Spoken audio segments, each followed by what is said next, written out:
Welcome, Nikkita Oliver.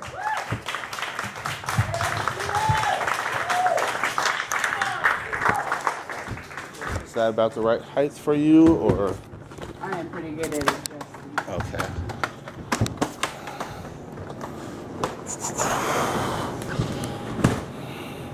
How's it going? Woo! That's awesome. All right. So, sorry, I like to get naked before I get naked. You guys are gonna know all my business by the time I'm done. So I'm gonna do something I think is like really taboo. I left my poetry notebook in my car, but the wonders of technology, all my poems are also on my phone. Yay! So the best part is I'm gonna use that some of this time. So yeah, I started doing slam in 2012, and I think we slam poets are kind of full of ourselves. So I wrote a poem about it, because that's what we do.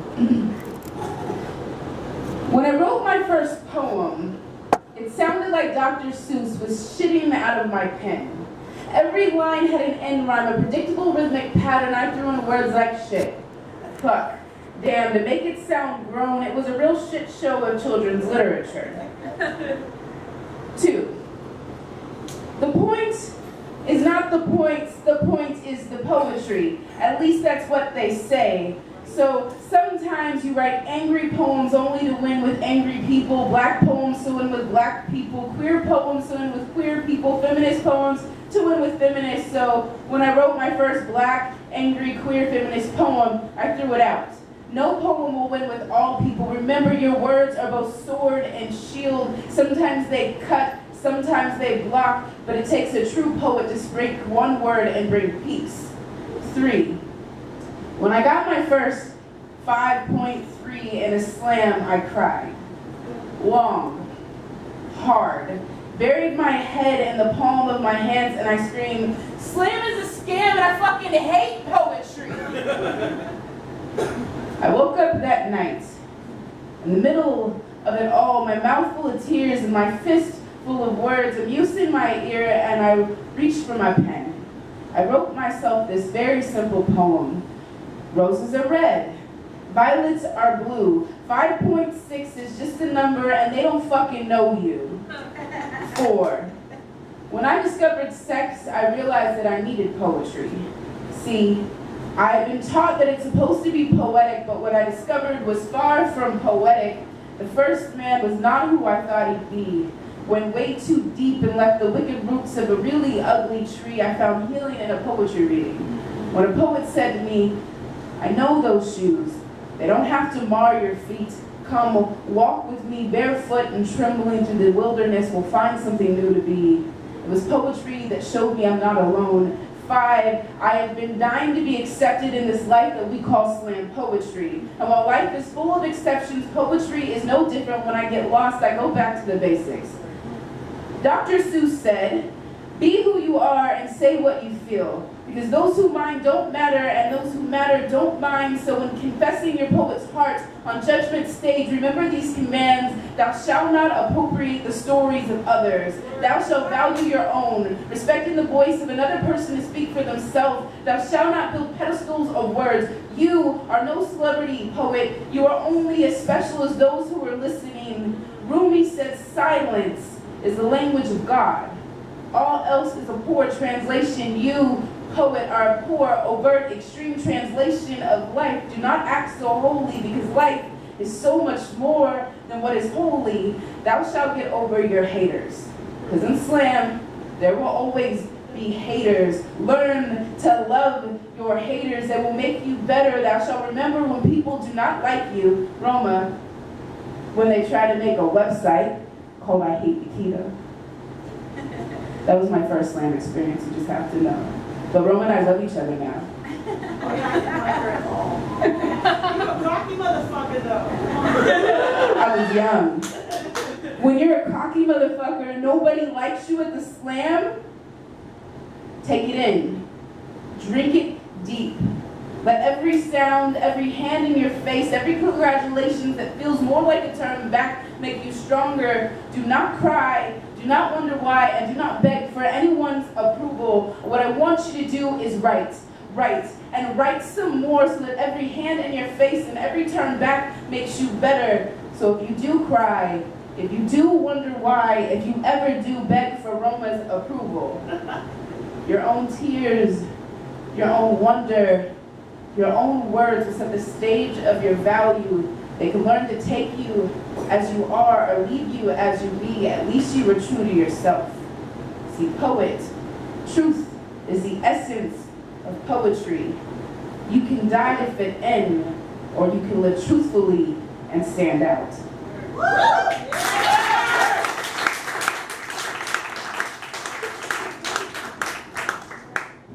So, 3 months ago, my brother encouraged me to start boxing.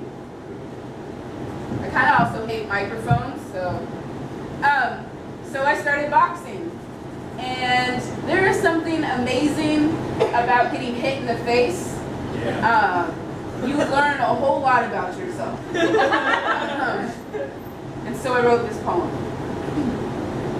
When I tell people that I box, they almost always ask me 3 things. 1, do you get hit? 2, does it hurt? 3, do you bleed? Now see, it's boxing, so I think the answers to these questions are obvious, so I just go, yeah, duh. Suddenly they get this scared look on their face, worried. Maybe it's I'm a woman or a female or whatever other misconception they come up with. So I assure them, hey, look, I'm pretty thick. Don't you think I could take a hit? See, they still look concerned, so I tell them, this is not the first time I've held my own blood in my hands.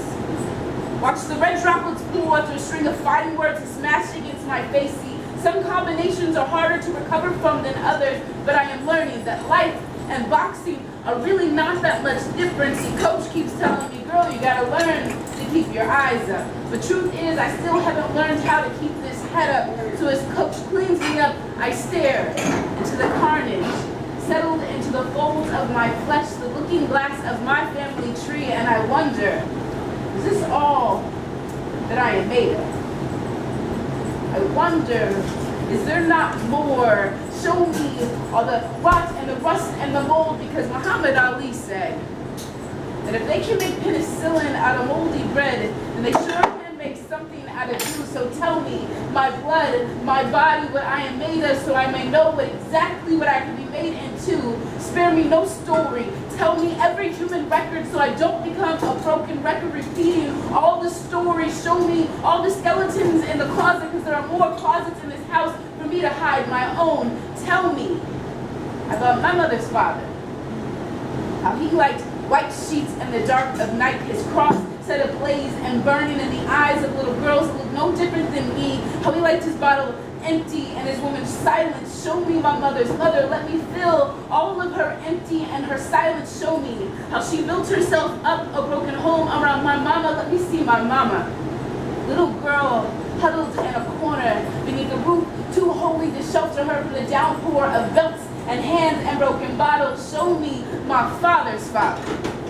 Let me hear that sharecropper story of backbreaking work and empty stomachs, how they filled them to the brim with Negro spirituals. Let me feel my father's mother. Let me hear her singing those Negro spirituals, how she raised her children up above corn and cotton and taught them to flee before they could be plucked. Show me how they fled the fields of Louisiana for the rubber factories of Indiana. Let me see the glint of promise and their eyes as disappointments furrowed their brows as their hearts beat hard against streams, flexed like rubber and melted down to once again be cotton and plastic. Let me feel how cotton and plastic feel no different in your palm when your bootstraps still refuse to fit this dream. Please show me a real dream. Let me see my parents meeting, how black and white have always been the making of classic movies. Let me see the stars reflecting in their eyes the day they realized they were having a baby. Let me see my own birth and show me my mama. Once again, huddled in a corner, but this time on a cot in the hospital, agonized with joy over this sick little baby, and my father, so used to fleeing danger that he could not figure out how to stay, teach me how to stay firmly planted as the fighter, the boxer that I am, that I do not live in fear of rot or rust or mold, that I learned that it is not simply a matter of all the things internally that I am fighting. The true question always will be, what will I fight to make myself into?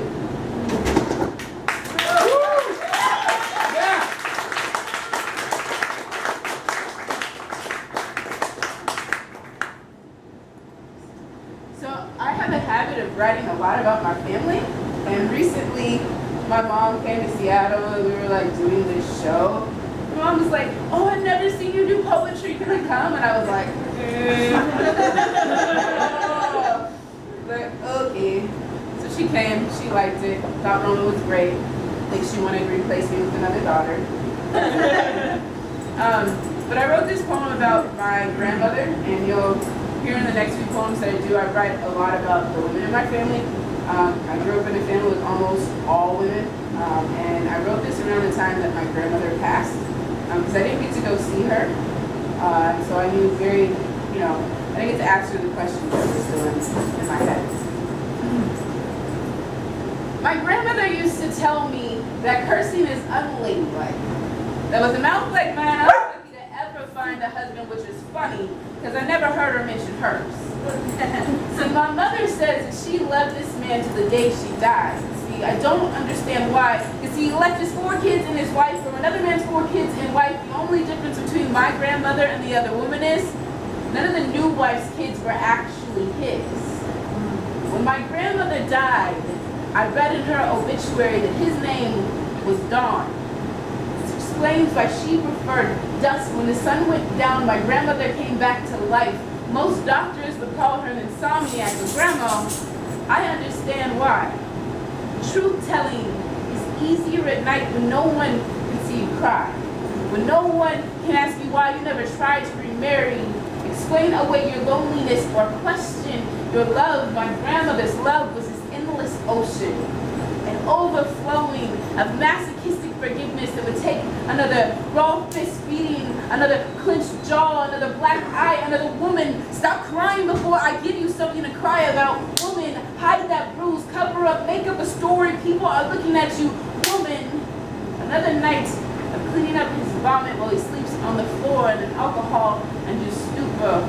Woman, another morning of biting your tongue, of swallowing your pride with tight-lipped kisses before he forces himself into you. Woman, another story, another lie, so other women don't think that you are a bad wife, bad mother, bad lover, another archback over your youngest daughter, hoping to shelter her from the downpour of wind and waves from men who love like salt and seawater upon cracked, thirsty lips. Grandma, I know I curse like a fucking sailor, but shit, these waters called love are rough. I don't blame you for making your own excuses, but excuse me if I refuse to exchange a few choice words for ladylike lips. I find silence in the face of his violence to be unbecoming of my humanity. Woman, grandma, women, don't we think it's about time that we felt free to have loose lips?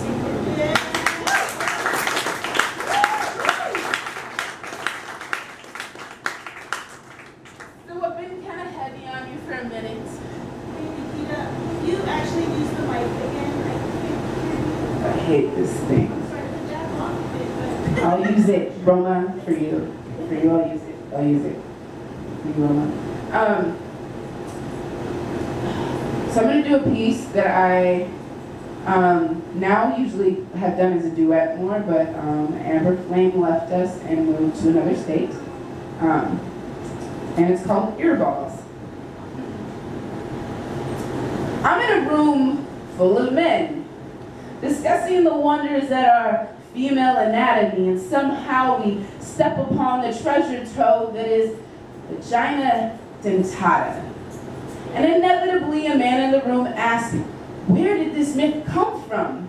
And I, being the only woman, also a nervous talker, feel very compelled to respond. So I say, I mean, I once wrote a poem about this. Okay, not really about this, more so about earballs. See, suddenly the room falls silent, and I, not being able to take social cues, do something awkward. I begin to tell them about earballs. I mean, like, what if your penis had ears instead of balls?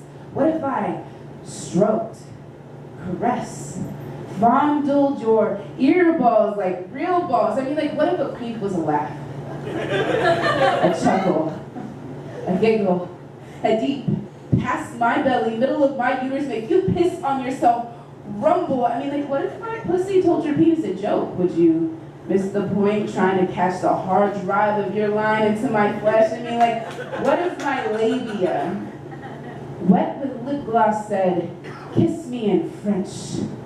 Would you understand what I meant? Would you listen close enough to get past my very thick American accent? Baissez-moi. If your penis had ears, would it be quick to listen, slow to speak, standing at attention, using your tip to catch my G-spot like Wi-Fi on an iPhone, driving through the city, leaving no hot zone unexposed? Would you join my orgasmic network? Would you let me come on your radio like your favorite song? Would you say, woo, baby, turn that shit up, cause that's my jam? Would we jam? Karaoke sing-along style, following your bouncing earballs along my vaginal walls with deep baritone notes, epic high notes in offbeat pants. Would my pussy singing be like music to your earballs? Earballs? See, suddenly the man in the room starts waving at me, almost flailing like a fish out of water, and I'm like, yeah, what's up? Feeling pretty confident about myself. He says, Nikkita, that's really weird. I'm like, yeah, bro. A whole lot weirder than my vagina having teeth.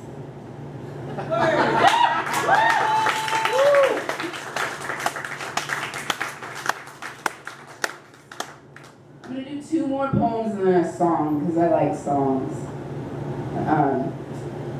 What poems are gonna do? Oh, got it. It's in the head. You don't know what poems I'm gonna do. As a little girl, I watched my mother tear herself down. With the put-downs and the let-downs over the years that left her drowning and doubting herself from the men who did not deserve her to the hearts that could not preserve her love to the body she never felt was enough. She often said, baby, if I had enough money, I would knit this and tuck here. It was clear to me as a child that the looks of these bodies that were a big deal, that we need him to want to feel our curves. Otherwise, we'll learn to feel the weight of our frames as undesirable. Over the years, I would catch my mother crying in the mirror. I would draw near her, fighting for her attention till she'd look down at me. I'd place my tiny palms on her cheeks and I would say, Mommy, don't cry. I would call her my pretty mommy. She'd look back and say, oh, my sweet pretty Nikki. See, those days made the lows okay because my innocence gave way to hope. But over the years, I would also hear my mother say out loud that her figure was nothing to be proud of, till I figured out that I had her figure and I was nothing to be proud of. In those days, I began digging through my mother's bathroom drawer, looking for diet pills, selling off my self-worth, avoiding eating during the day till in the dark of night I would gorge on jealousy and self-hate, gelling me and my body. You see, when you're jealous of anybody, you become chained. I was unable to change the channel of my pain till my pen met the lines of my notebook. And I discovered something great, that by following the curve of my own letter, I could help myself to see better. That inventing my own rhythm and rhyme, I discovered that I'm divine. There was no template or mold that I'm supposed to follow. See, perfection is a damn myth, created to keep us doubting ourselves.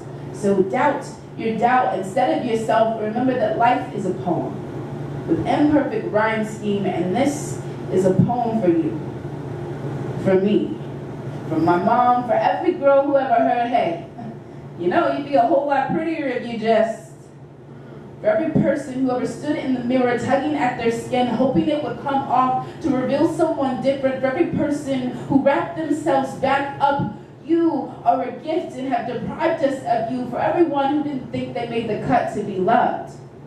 Be loved, beloved.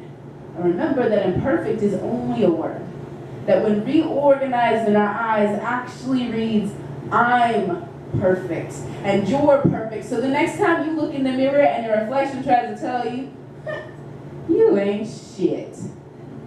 Look back. Talk back the way your mama hates and say, self, you know what, you're right. I am shit. The shit. I take shit and I make glorious shit grow with it because shit, I ain't fucking good like that. And remember to be you. Beautiful you. Because you can. Because you are. Because if you don't, no one else ever will be you. Yeah. Woo!